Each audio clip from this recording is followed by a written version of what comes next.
تازه د افغانانو لوی ارمان پوره کېدونکی دی دا چې طالبانو بیا کوم اعلان کړی دی.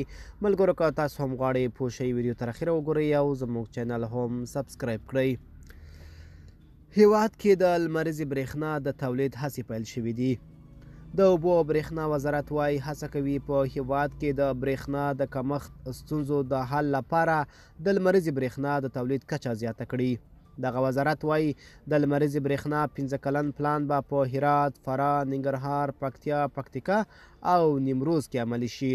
د اوبو او برېښنا وزارت په وینا دمګړی افغانستان د 220,000 میګا واټه لمریزې برېښنا د تولید وس لري، خو تر اوسه په دې برخه کې لازمه پانګونه نه ده شوې.